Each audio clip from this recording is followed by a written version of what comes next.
우리의 구원자이시고 우리를 영원히 사랑하신 예수님을 찬양합니다. 우리를 이 예배 자리를 인도하시는 분은 누구십니까?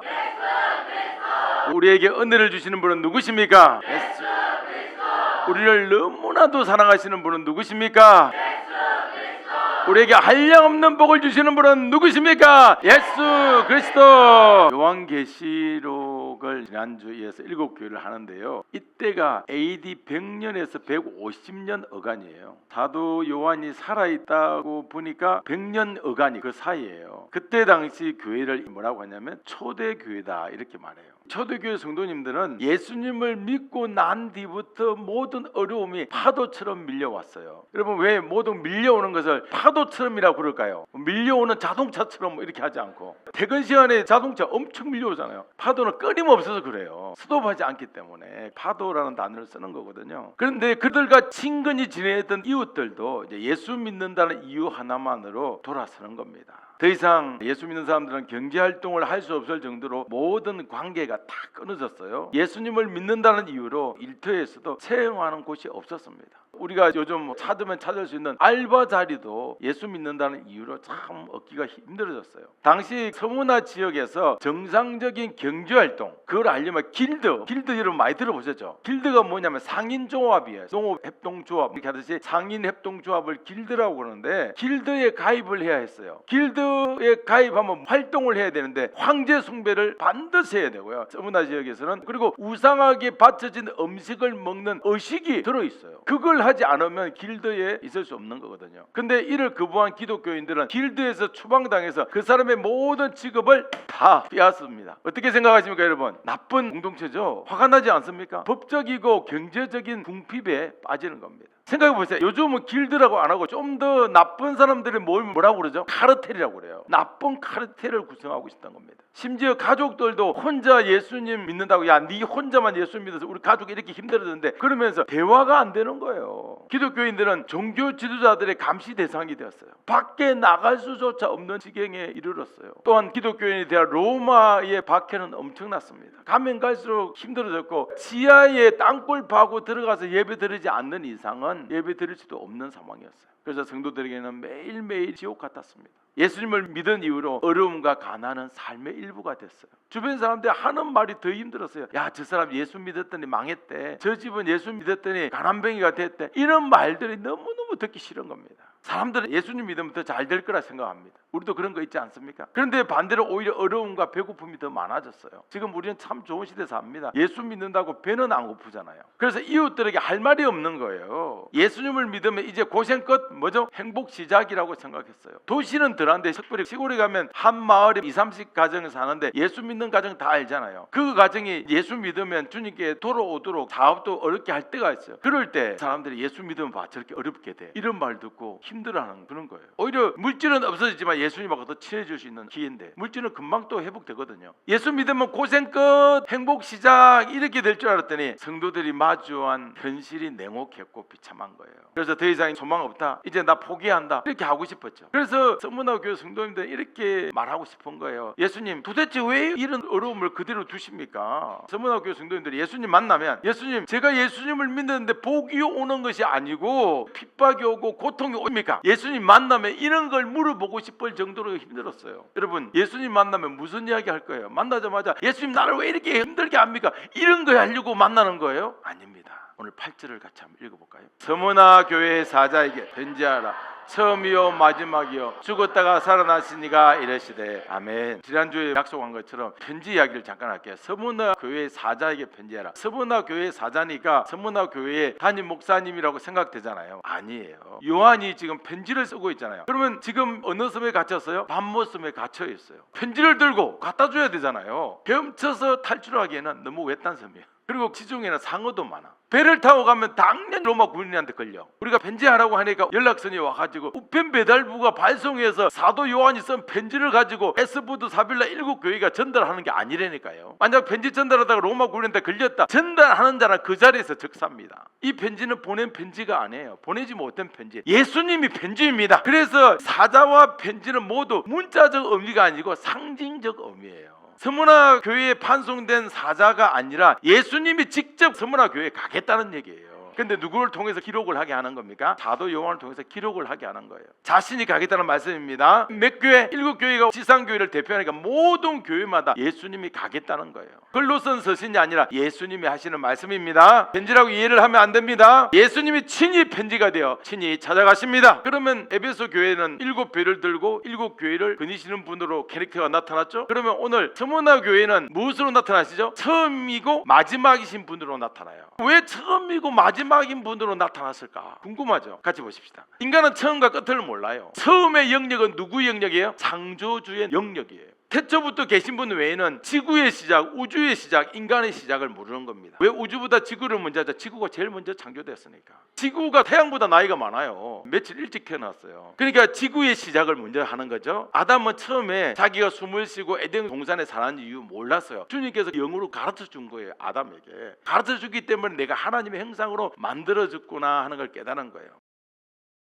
자기가 살아있는 존재가 된 것을 가르쳐 주셔서 알게 된 거예요. 인간은 모르는 부분은 스스로 알 수 있습니까? 생각해 보세요. 생일도 모르는 인간이 어떻게 죽음을 알고 죽음 이후의 삶을 알겠습니까? 인간은 죽음 이후에 어떻게 되는지 알지 못하고 죽었다가 살아날 수도 없습니다. 인간은 어디서부터 시작되었고 마지막이 어떻게 되는지 경험한 자 아무도 없어요. 따라서 인생의 시작과 마지막은 어떻게 되고 또 부활이란 무슨 의미인지 알기 위해서는 모든 것을 아시는 분에게 물어봐야 합니다. 그래서 예수님은 모든 피조물의 처음과 마지막을 아십니다. 예수님은 인간이 절대로 경험할 수 없는 죽음과 부활을 아십니다. 처음과 마지막을 알면 모든 것을 알기 때문에 그래요. 그러니까 오늘 예수님은 서문화 교회에 나타나는데 서문화 교회의 처음과 나중에 어떻게 될 걸 다 아신다는 의미예요. 우리 인간은 아는 분야보다 모르는 분야가 훨씬 더 많아요. 아는 분야 있다고 해도 지극히 아는 부분만 알아요. 전에 선배님의 박사학위를 따는 걸 봤는데 표면 처리, 철의 표면 처리 각도 그 부분을 가지고 박사학위를 받더라고. 빼빼로 밀면 되는 거 아니에요? 그랬더니 그런 게 아니라네. 예수님은 세상의 시작부터 마지막까지 전부 아시고 인간 안에 있는 우리의 생각과 우리의 실상까지도 모두 파악하십니다. 그래서 예수님이 보시는 시각과 인간이 보는 시각은 달라요. 그래서 예수님 하시는 말씀에는 인간이 도저히 알 수 없는 깊은 것들이 들어있습니다. 그래서 성경은 신의 언어로 적혀져 있어요? 인간의 언어로 적혀져 있어요? 인간의 언어로 적혀져 있잖아요. 왜요? 인간이 못 알아들을까 봐. 그럼에도 불구하고 인간의 언어로 적어진 성경을 읽고도 그 내용을 다 압니까? 몰라요. 왜냐하면 예수님 중심으로 성경을 안 읽고 내 중심으로 성경을 읽기 때문에 그래요. 예수님이 이렇게 모든 비밀을 숨길 수도 있고 모든 비밀을 드러내는 계시를 열어줄 수도 있습니다.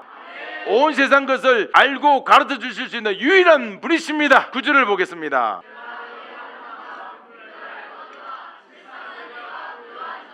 자칭 유대인이라 하는 자들의 비방도 알거니와 실상은 유대인이 아니요 사탄에 해당이라. 아멘. 스무나 교회는 환난과 궁핍이라는 실제적인 문제가 있었어요. 여기서 궁핍은 뭐냐면 경제적 궁핍도 있지만 실제로는 그런 경제적인 어려움에 절망하지 않았어요. 왜냐하면 경제적인 어려움은 결국은 또 해결되니까. 가장 큰 어려움은 예수님을 믿기 때문에 당하는 궁핍이었어요. 예수님을 믿으면서 당하는 환난으로 너무너무 괴로워했습니다. 왜냐하면 자칭 유대인이 등장하잖아요. 이들이 가슴을 후비는 말을 너무 많이 한 거예요. 자칭 유대인이 누구냐면 아브라함을 조상으로 두고 있는 혈통적 유대인이에요. 이들은 자신의 의로 부유한 자가 되기 위해서 노력했습니다. 이들은 계명을 지켜야 구원에 이른다고 주장했어요. 이들은 예수님을 믿으면서 환난과 궁핍에 처하는 서문화 교회 교인들을 비웃었습니다. 뭐라고 했냐면요, 자기들은 율법을 지켜야 한다고 했는데 서문화 교회 교인들은 율법과 계명으로는 안 된다, 예수님을 믿어야 된다. 그러니까 유대인에서는 율법과 계명을 버리면 가난해지고 고통을 당한다는 인식이 있어요. 그러니까 너희들 봐, 지금 예수 믿으니까 율법을 버리니까 환난과 궁핍을 당하잖아. 이게 하나님의 벌이야, 너희들 죄인이야, 이렇게 욕을 하는 거예요. 이런 비웃음과 조롱이 성도들은 괴로웠습니다. 왜냐하면 지금 우리처럼 확실한 복음을 듣고 있던 게 아니잖아요. 스무나 교인들은 예수님을 믿고 진리를 따랐지만 오히려 어려움에 처할 때마다 어떻게 할지 참 무척이나 혼란스러웠습니다. 스무나 교인들 중에서도 혈통적 유대인 말이 맞는 것 같아 하고 동조하는 사람도 생기고, 이전보다 더 먹고 살기 힘들어졌다, 예수 믿으면 다 잘 된다더니 복 받는다더니 천국의 복 모르고 현실의 복만 생각하고 우리도 유대인들 따라가야 되는 거 아니야, 이런 목소리가 높아지는 거예요. 그러니까 스무나 교회 교인 안에는 60% 정도가 우리도 유대인 따라가 볼까, 이런 생각을 가진 사람인데, 아니야, 오직 믿음으로 살아야 돼 하는 사람하고 양분되어 있었어요. 스무나 교회는 조금만 시간이 지나면 무너질 것 같이 위태위태했습니다.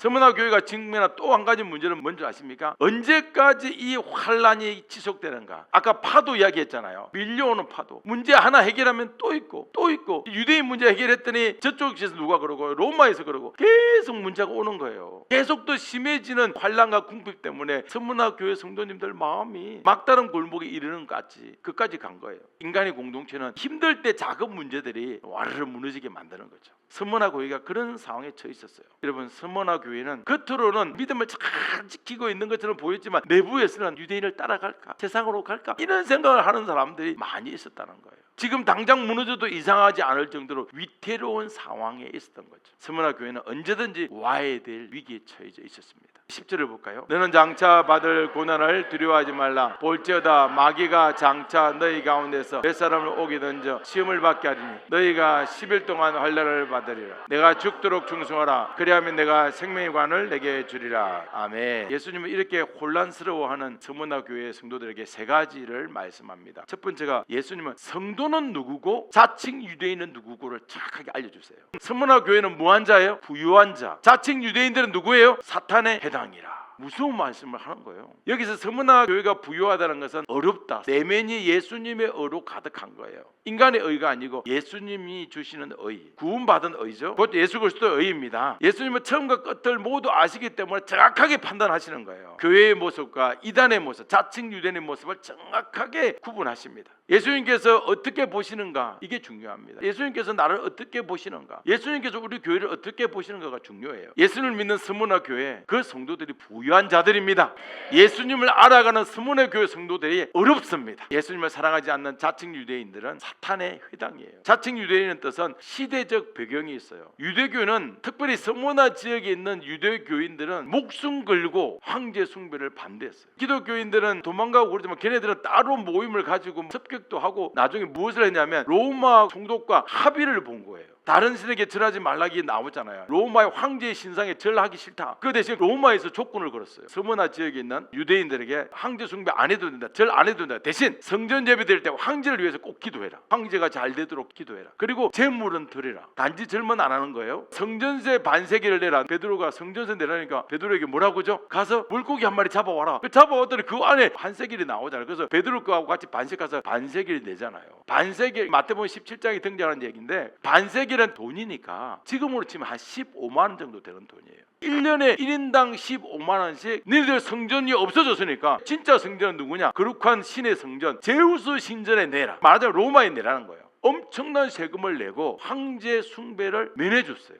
그러니까 이들은 뭐냐면 우리는 기독교인하고 달라, 이걸 주장하기 위해서 자기들 나름대로 카르텔을 유지한 거예요. 그래서 합법적으로 세금을 내서 황제 숭배를 보호를 받는 그런 일이 있었습니다. 그리고 더 중요한 것은 이들은 자기들이 오해를 받지 않으려고 어떻게 하냐면 황제 숭배 안 하니까 기독교인의 모임에 잠입하는 거예요. 그래서 기독교인들이 예배 어디서 드리고 있다 밀고를 하는 거예요. 그래서 사단의 회당이라고 나오는 거예요. 가슴 아프죠? 자칭 유대인들은 처음이요 나중이신 예수님을 모릅니다. 자칭 유대인들은 죽었다가 살아나신 예수님을 몰라요. 그들은 사탄의 부하들입니다. 예수님을 아는 자가 부한 자이고 예수님을 믿고 따르는 자가 복받은 자입니다. 예수 믿는 사람이 정말 은혜로운 거예요. 자칭 유대인들의 혈통을 중요시 여기고 평생 율법과 계명을 지키지만 예수님을 믿지 않는 가장 큰 범죄를 저질렀어요. 그러나 서문화 교인들은 늘 죄인이라고 고백하자 이 죄인들은 율법과 계명을 어기고 살았지만 예수님을 믿는 가장 큰 을을 가지고 있었습니다. 두 번째는 고난의 기간이 짧다고 했어요. 10일 동안 고난을 받으리라. 10을 완전수로 보고 많은 신학자들이 큰 환란이다, 완전한 환란이 올 거다 이렇게 해석하는 사람도 있었고, 또 10일 동안은 로마의 10명의 황제의 기간이다 이렇게 보기도 했고, 네로 황제부터 디오클레시안까지 250년의 기간이 그거 아니냐 이런 다양한 이야기를 했지만, 그러나 예수님은 서문화 교회에 장차 고난이 있지만 뭐하지 말라? 두려워하지 말라 분명하게 말씀하십니다. 여러분, 지옥이 고통스러운 이유가 뭐라고 했죠? 영원해서 그래요. 주사 우리가 왜 맞습니까? 한 번만 따끔하면 되잖아요. 근데 주사 맞는데 1시간 내내 따끔하면 누가 가겠어요? 지옥이 그런 거예요. 고통스러움이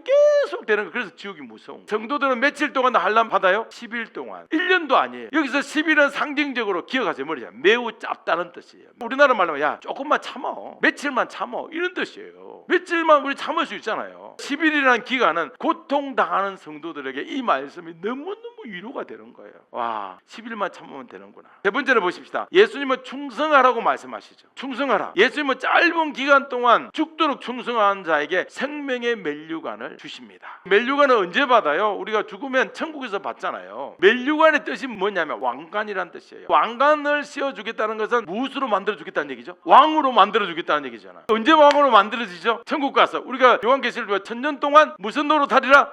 그런 거예요.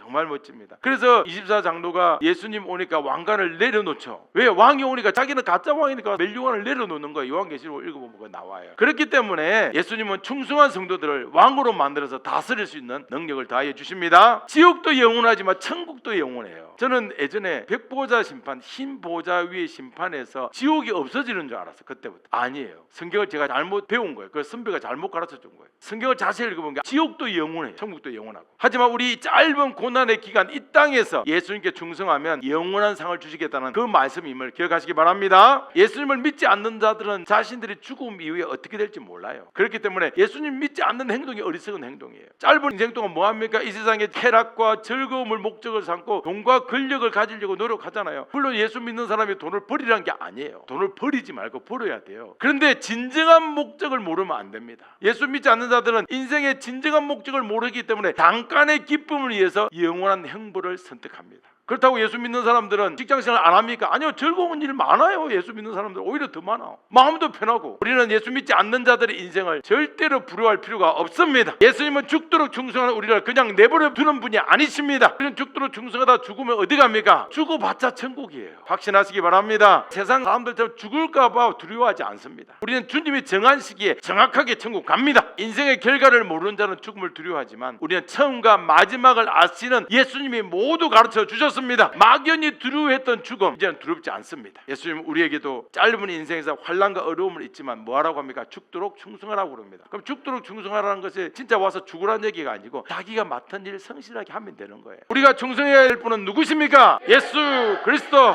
우리가 살아가야 할 은혜로운 분은 누구십니까? 예수님은 곧 생명의 면류관이에요. 예수님은 충성하는 성도가 죽으면 영원한 천국에서 생명의 면류관을 주십니다. 우리 11절을 읽겠습니다. 귀 있는 자는 성령의 교회들에게 하시는 말씀을 들을지어다. 이기는 자는 둘째 사망의 해를 받지 아니하리라. 아멘. 저는 청년 때 둘째 사망의 해, 둘째 사망도 해가 뜨나? 이렇게 생각했어요. 처음에 그렇게 읽다 보니까 해구나, 해를 당한다 이런 뜻이구나. 이건 영어로 말 데미지를 입다 이런 거 아시죠? 둘째 사망의 데미지, 영어로 허트예요. 살을 뜯어내는 고통, 육적인 고통, 허트라고 그러잖아요. 인간은 누구나 한 번 반드시 죽어요. 근데 인간에게는 영혼과 육체가 있잖아요. 육체는 죽는데 영혼은 남아있어요. 죽음이란 육체의 죽음도 있지만 하나님과의 관계가 끊어지면 영혼이 죽은 상태가 돼요. 하나님과의 관계가 영원히 끊어지는 상태가 몇 번째 사망? 두 번째 사망, 둘째 사망입니다. 하나님을 더 이상 만날 수 없고 하나님 찾을 수 없고 소망이 사라진 곳이 어디예요? 지옥입니다. 둘째 사망이죠. 둘째 사망은 어디를 뜻한다고요? 지옥을 뜻합니다. 그래서 믿지 않는 자들은 지옥에서 영원한 고통을 당하는 거예요. 둘째 사망을 당하면 복이 아니라 저주가한테 놓이기 때문에 오늘 뭐라고 했냐? 둘째 사망의 해라고 정확하게 표현을 합니다. 그러나 그 밑에 이기는 자가 등장해요. 이기는 자는 승리의 주체이신 예수님을 믿는 자입니다. 이런 자들은 지옥에 가지 않습니다. 시작과 끝을 아시고 죽었다가 다시 사신 예수님의 약속입니다. 예수님의 약속은 반드시 이루어집니다. 우리는 더 이상 예수님 믿은 후에 받는 짧은 고난으로 해서 두려워하거나 괴로워할 필요가 없습니다. 성도에게 주어진 가장 큰 복은 천국입니다. 우리는 타락했기 때문에 지옥에 가야 마땅하지만 예수님은 그런 우리를 위해서 대신 죽으셨습니다. 천국을 데리고 가는 이 큰 축복은 어디에서도 찾아볼 수 없는 큰 복입니다. 천국은 예수님이 약속하신 가장 큰 축복입니다. 아멘. 서문화 교회, 일곱 교회는 이 땅에 있는 모든 교회의 유형이라고 했잖아요. 서문화 교회의 유형은 이런 거예요. 예수님을 믿지만 여전히 교회 안에서는 환난과 비비 끊어지지 않는 이 모습 속에서 믿음이 흔들리는 연약한 인간들이 모여있는 본연의 모습을 보여주는 교회예요. 제가 첫 번째 전도사 사역을 나갔는데 우리 교회 옆에 서문화 교회가 있었어. 장애인 교회였어요. 거기 지나가면 그분들이 막 나한테 안녕이라고 이야기해요. 잘 몰랐어요. 저 사람들 왜 저러지? 나중에 보니까 지체 몸도 좀 불편하지만 정신 그런 분들이 모여서 하는데 정말 저기가 서문화 교회구나. 아무도 인상 쓰는 사람이 없어요. 전부 다 행복해. 그런 사람들 어디 가서 다 천국 가지. 지금 돌아보면 그래요. 그래서 예수님은 이런 서문화 교회 고통당하는 자들에게 너희들 비방하는 유대인 사실이 있잖아. 걔들 사탄의 해당이야. 사탄 사탄들이야. 사탄의 부하들이야. 이렇게 말씀합니다. 그러니까 너희들 지금 당하는 고통 짧으니까 죽도록 충성해봐. 그러면 멸류관을 줄 거야. 이런 약속을 예수님이 하십니다. 우리는 다른 사람의 말에는 귀를 잘 기울이는데 예수님의 말에는 귀를 잘 안 기울이는 재성이 있잖아요. 사람들이 조롱하며 말합니다. 예수님을 믿는데도 그렇게 부자가 안 되냐? 신들 중에 가장 큰 신이 예수라며. 그런데 가장 큰 신을 믿는데도 부자가 안 되냐? 이렇게 따져요. 그런데 우리는 그때 할 말이 있잖아요. 사람이 떡으로만 할 말이 있어요. 예수님을 믿으면 어려움이 없어지는 것 아니냐? 왜 예수를 믿는데 어려움이 오냐? 그렇게 하는 자들도 있습니다. 이번에 가서 하나 깨달은 것은 욥이 만약에 하나님께 하나님 저에게 왜 이렇게 괴로움을 줍니까? 알려줬으면 미쳐버린다고. 내가 사탄이 내게 하라고 했어. 아니 그 말을 욥이 알았다면 아니 하나님이 나를 버리고 사탄에게 하라고 했다. 그 모르는 게 좋아요. 아, 이 고난을 통해서 하나님이 나한테 하실 일이 있구나 생각하면 되는데 끝까지 알려고 하면 사탄에게 내가 딜을 했어. 충격적이지 않습니까? 우리는 이런 말 들으면 들을 때는 안 넘어가지만 자꾸 들으면 진짜 그런가 의심의 싹이 틀 때도 있어요. 정말 예수를 믿어도 아무 소용없는가? 어렵게만 살아야 되는가? 그래서 환난으로 인해서 두려움이 생기고 의심과 불안, 가난으로 인해서 믿음이 흔들리는 거죠. 예수님은 환난 가운데 의심하는 우리를 위해서 선문화 교회를 위해서 오늘도 선포하십니다. 뭐라고요? 캐릭터 처음이자 마지막이신 분 예수, 죽음과 삶의 주인이신 예수님께서 그 결과를 알려주시는 거예요. 예수님은 모든 사망 권세를 이기셨습니다.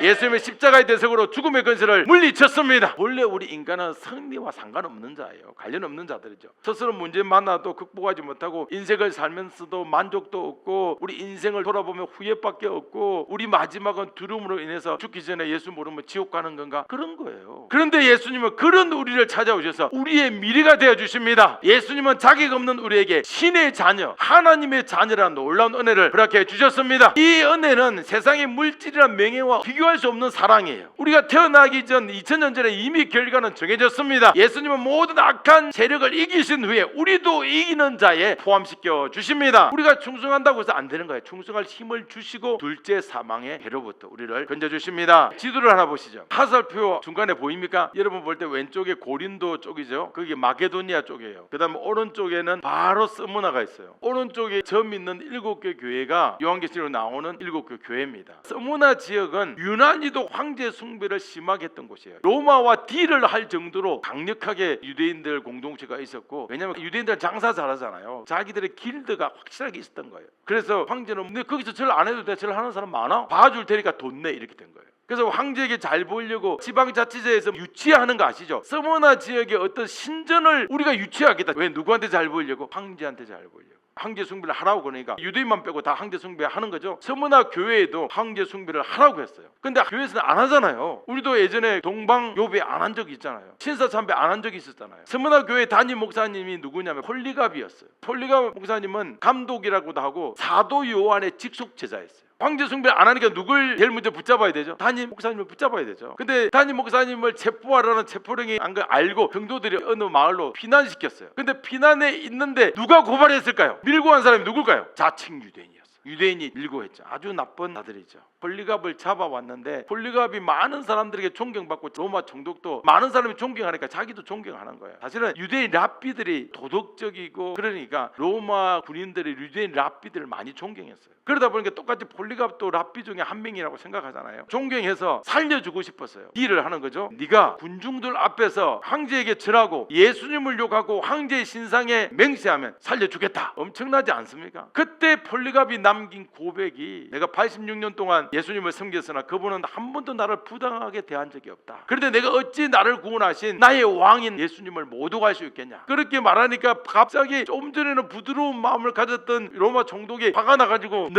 안 하면 불태워 죽겠다. 그러니까 여기서 네 알았어 이렇게 하면 되는데 어떻게 해요? 네가 지금 붙이는 것은 잠깐 타고 마는 불이지만 너 영원한 불못에 빠지게 될 것은 모르느냐. 네가 하고 싶은 대로 해라. 이렇게 이야기한 거야. 그래서 너무 화가 난 서머나 로마 총독이 장작을 준비해봐라, 나무를 준비하라고 그랬는데 많은 사람들이 흩어져서 나무를 준비해왔어요. 그 준비해온 사람들이 누구일 것 같아요? 자칭 유대인이었어요. 그날이 무슨 날인 줄 아세요? 무슨 요일? 토요일. 유대인들의 안식일이었단 말이에요. 유대인들의 안식일은 나무 하면 어떻게 돼요? 다 죽어야 돼요. 그 사람들이 사단의 회라는 걸 너무 잘 알려주잖아요. 장작에 불을 붙였는데 세상에 이런 일이 이거는 기록에 남아있어요. 도처럼 불이 사람을 태워야 되는데 뒤로 슉 물려가가지고 불 위에 사람을 덮은 거예요. 사람을 태우지 않는 거예요. 너무 신기한 거예요. 그래서 거기 보고 있던 성문화교회 성도님들 자칭 유대인으로 갈까 말까 60, 70% 사람들이 이때 다 돌았었어요. 그대로 가만 놔두면 어떻게 살아나잖아요. 그래서 빨리 로마 구인이 칼로 가서 찔렀어, 죽였어. 그래서 그때 나온 피가 얼마나 강력하게 나왔냐면 그 불을 다 껐다고 그래요. 기록에 남아 있는 거니까 이건 한두 명이 본 게 아니니까 거짓말이 아니에요. 누가 지어낼 수도 없어요. 전설도 아니에요. 이걸 싫어해요. 결국 하행이 안 되니까 칼로 찔러 죽였죠. 그 후 서문화 교회는 어떻게 돼요? 더 든든히 서가는 교회가 되었습니다. 죽도록 충성했더니 더 든든히 서가는 교회가 생겼고 100년 후에 다시 로마의 지역의 유대인들이 더 극성을 부려가지고 어떤 사람이 또 죽게 되었어요. 그럴 때 이 사람이 뭐라고 하냐면 우리는 폴리가 목사님 후회야 우리가 황제 숭배할 것 같아? 그렇게 죽어간 거예요. 얼마나 멋집니까? 또 한 명의 순교자가 나온 거죠. 사랑하는 여러분, 죽도록 충성한 폴리갑의 모습을 보았어요. 서문화 교회의 모습을 봤어요. 서문화 교회는 7개 교회 중에서 2교회가 칭찬만 듣는데 첫 번째 교회가 서문화 교회예요. 책망이 없어요. 사랑하는 여러분, 우리가 사는 삶의 현장은 서문화 교회의 성도들처럼 목사님처럼 순교의 현장은 아닙니다. 그러나 제가 볼 때는 지금 이 세상은 절대로 예수님을 인정하지 않는 시대예요. 이런 시대에 우리가 살고 있습니다. 그런데 이런 시대에 우리에게 예수님을 알려주십니다. 예수님을 알고 선포하라고. 뭐라고요? 내 공로는 0이고 오직 예수님의 공로만 100이라고 알려주라고 선포하라고 하십니다. 우리 모두가 이런 사람들 되길 소망합니다. 내 공로가 0이니까 그럼 돈도 벌지 말라는 얘기가 아니에요. 돈 버는 것도 주님께서 능력 주신다고 고백하라는 거예요. 내 건강한 것도 내가 건강한 것이 아니라 주님께서 건강을 주셨다 고백하라는 거예요. 폴리갑도 오늘 아침에 내가 유대인한테 잡힌다. 잡히면 총독 앞에 서서 나는 이렇게 계획한 적이 한 번도 없어요. 전부 다 예수님께서 순간순간 성령을 부어주셔서 그렇게 말할 수 있게 하신 거예요. 부자가 되는 거 내 힘으로 부자가 되는 거 아니에요. 주님께서 도와준다. 이런 고백이 있는 사람이 되어야 되는 거죠. 우리 모두가 나의 공로는 0이고 예수님의 공로 100이라고 외치는 저와 여러분이 되길 소망합니다. 나는 예수님 공로, 나는 예수님 공로, 나는 예수님 공로. 아멘, 아멘, 아멘. 주님께 영광의 박수 올려드립니다.